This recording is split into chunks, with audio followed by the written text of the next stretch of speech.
Hello. We having fun yet? I don't know what we're having. This is an Illini basketball post-game show for Augustus. He's Craig. I'm Logan. What can we say? Illinois goes to Evanston, to Welsh Ryan Arena, and just looks about the same they've looked for the last month. Losing to Northwestern on the road, 73-60.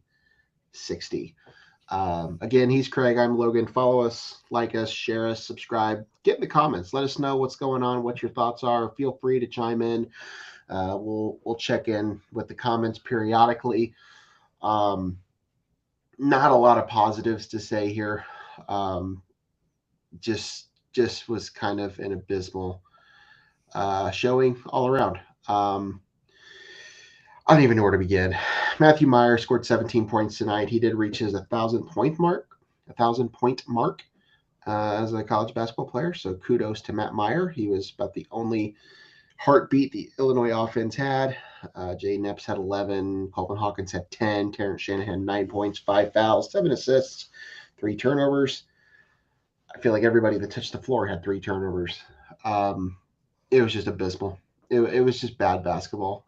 And this is what we've been seeing quite literally since the Penn State game. So Illinois drops to now 0-3 in Big Ten play. Where do we go? Where do you go? Where do you want to go from here? What can we talk about? What can we add to this conversation? What do you have? Let's hear it. When was Fartgate? Was that Penn State? Yes. Yeah. That was the game you were at. Yeah. Brad Underwood challenged this team. That was a challenge to this team that, hey, you're not playing good. This is what we need. We need leaders. We need guys to step up. Not a single person has stepped up. Well, a couple of them have. Jaden Epps has been pretty good. Matthew Meyer has played okay, but they're not leading the team. I had this thought during the game. This is not a basketball team. This is a group of 15 basketball players that happen to wear the same color uniforms. There's no team to be seen. No, there's no cohesion. It's not gone together well. Obviously, you have to put the blame on Underwood there, but I mean, in the world of the transfer portal, and when you're building this team through transfers and freshmen, that's hard. That's a tough task to build. That's a tough task to try to achieve. That exact thing got brought up in our group chat during the game. Is this the players or is this the coaching? And I said this is almost 100% the players. Yeah, I still trust Brad. I just think that he took some swings and he didn't get the right guys in the portal this cycle. It's not working. I don't put any. I put a little bit of it on Brad because it was him putting the roster together and his staff. But this is the players. They show no heart. They don't want to be out there. Every loss they've had, the other team has wanted that game more. Yeah. And that's the inexcusable stuff. That's the stuff you can control. You can control your effort. You can control the way you play, your IQ. You can't control the referees. You can't control what the other team does.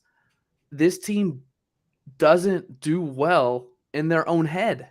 They make stupid mistakes, and they don't play smart basketball. I feel like a lot of the things that I'm considering bringing up into this conversation are things that we've already talked about at one point or another over the course of the past couple of weeks. It's the same stuff. And I think those are going to continue to be the same things that we're going to circle back to. Lack of a veteran point guard, lack of urgency, there's no, you can't build a culture with freshmen and senior transfers who are there to help their draft stock. Again, I don't want to sound like a broken record. That's part of the reason why I wasn't exactly sure if I even wanted to do this show, because I just don't know what I can add to this conversation that we haven't already said.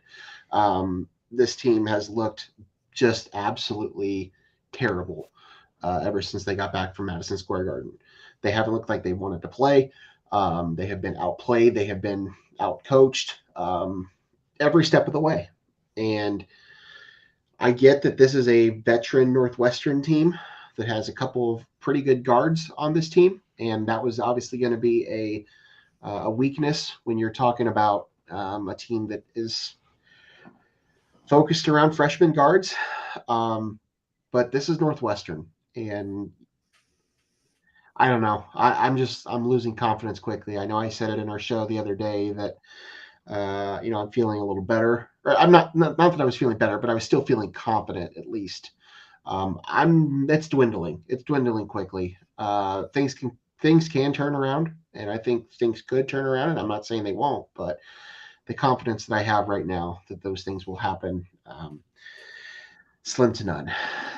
I don't know. It's just been like there's a lot of I problems, mean, and I'm not sure when they're getting resolved. yeah, I mean, we still see moments. We see flashes during the game, albeit tonight it was one quick one there out of the at the start of the second half.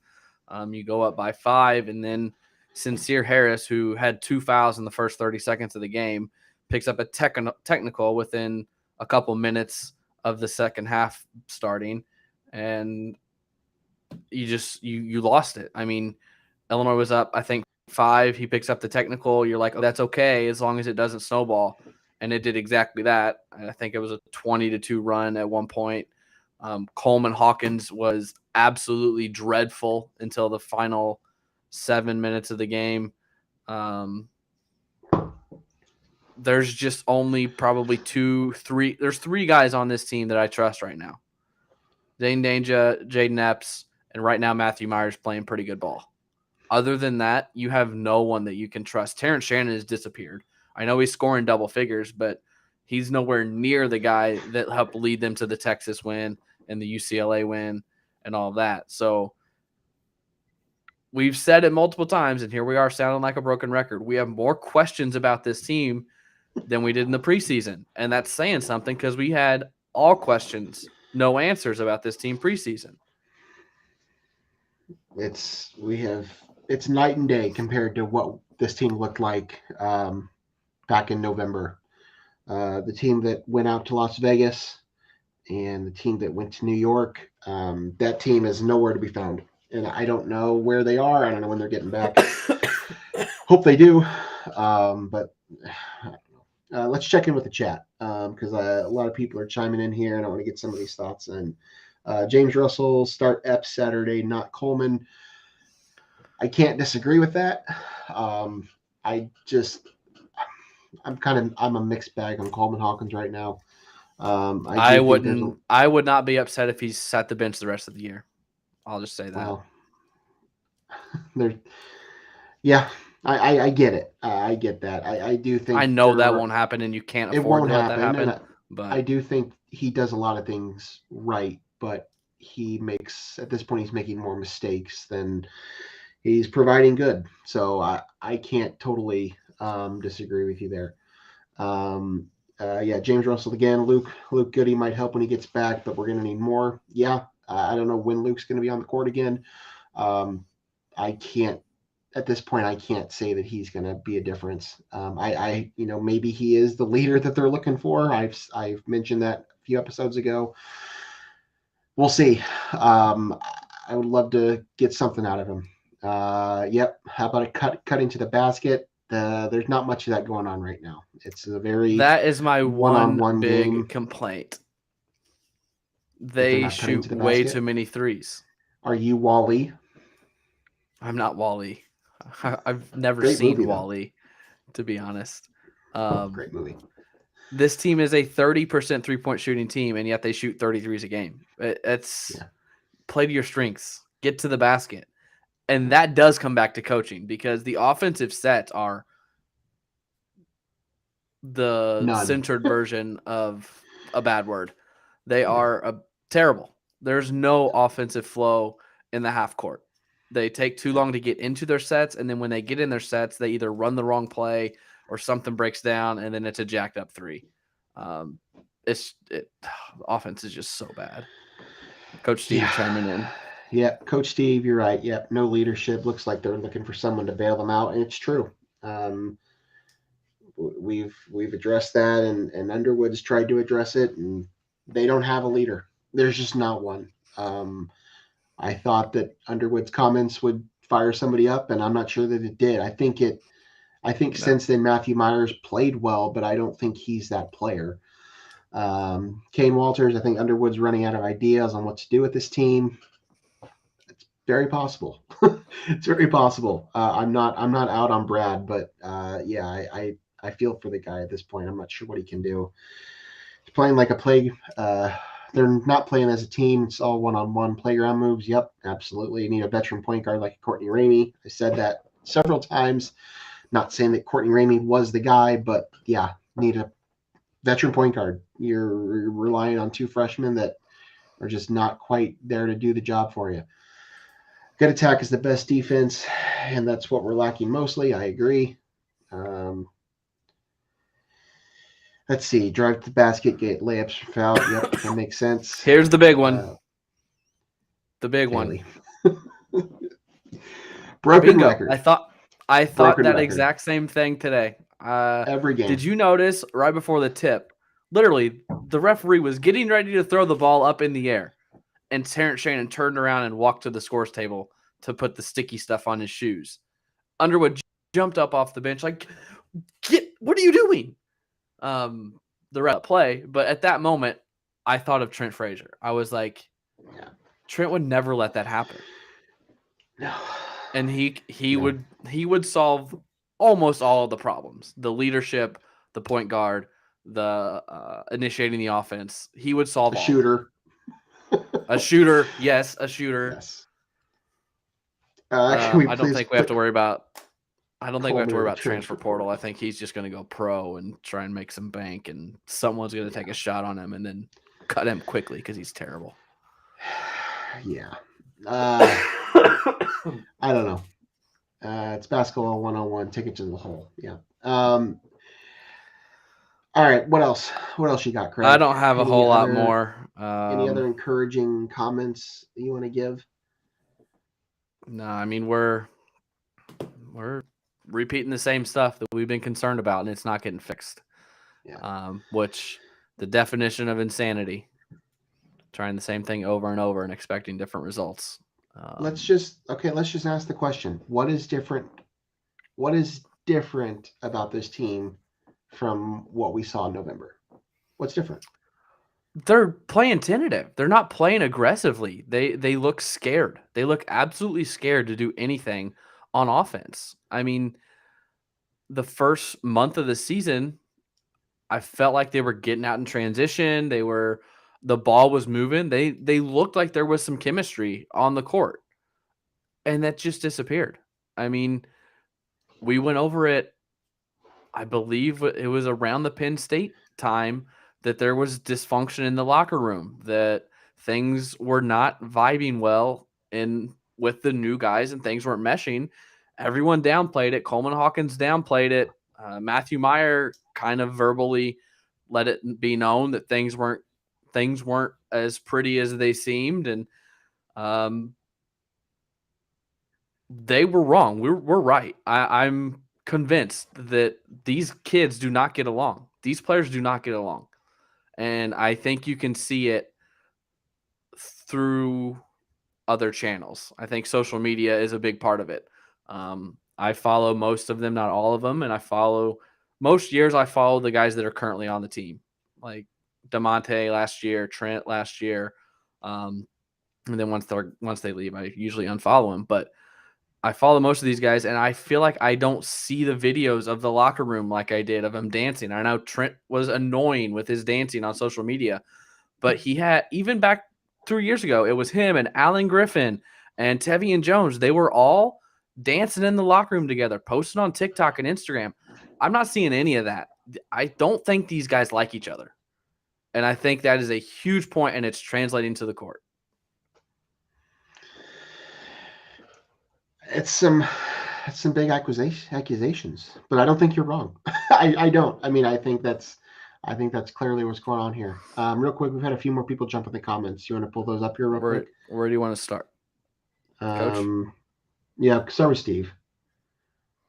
Steve being a young team, usually when they get down, they go to shoot threes, not trusting just to play defense and run their motion to get downhill to the basket. Yeah, I mean, I think we're learning that this team is.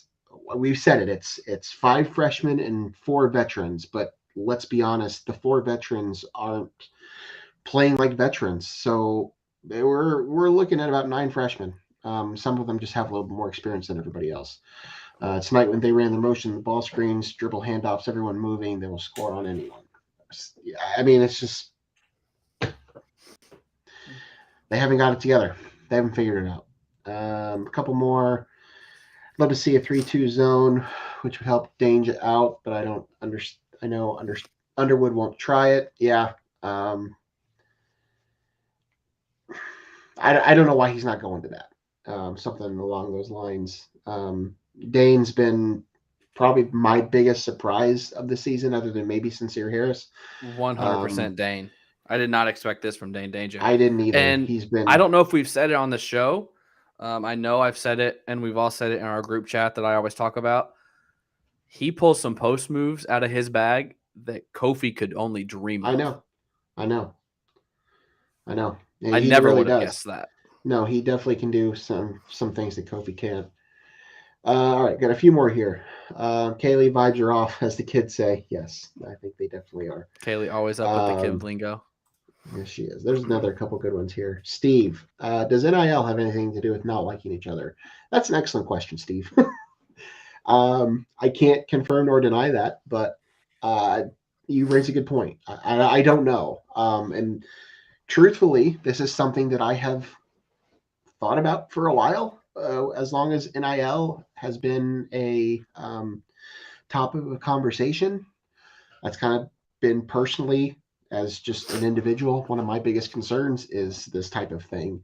I don't know. I don't know. I can't say yes or no to that, but I think it's certainly possible. And I think that might play into it.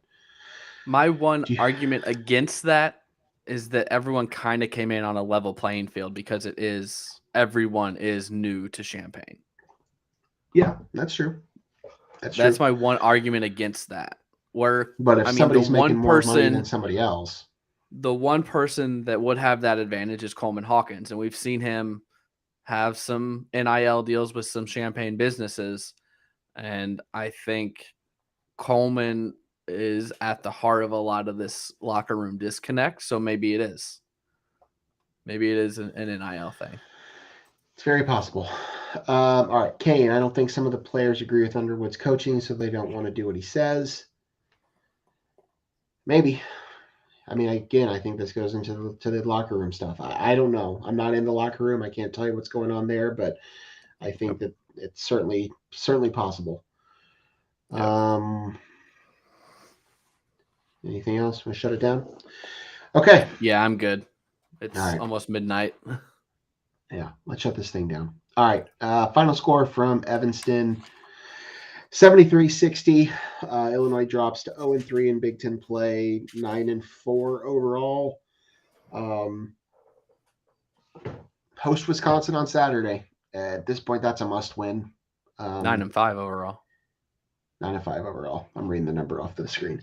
9-5 overall. So, yeah. I mean, at this point, Wisconsin is a must-win. You can't start Big Ten play 0-4 and expect to have any sort of a relevant season. At this point, I think that you have to pull this together, or you might even be a bubble team as the tournament goes. So, which is tough to say. Squarely on the bubble now.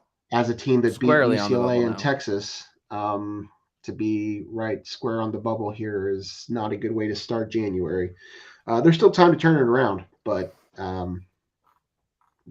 not really screaming a lot of confidence here. So we'll see what happens on Saturday. Hopefully I have better luck at the State Farm Center than you do. Hopefully Craig has better luck at the State Farm Center than I do, because yes, the last time I was there, things did not go well. So maybe you're the lucky charm to turn things around. I'm the one that ruined it, and maybe you can save it. Can I mention 2 things before we go? Absolutely.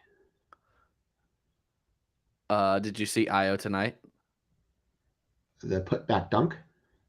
No, the chase down block of Kevin Durant and the No, Bulls I beat saw the the Nets. putback. I saw the putback dunk, but I didn't see the chase down. That was block. awesome.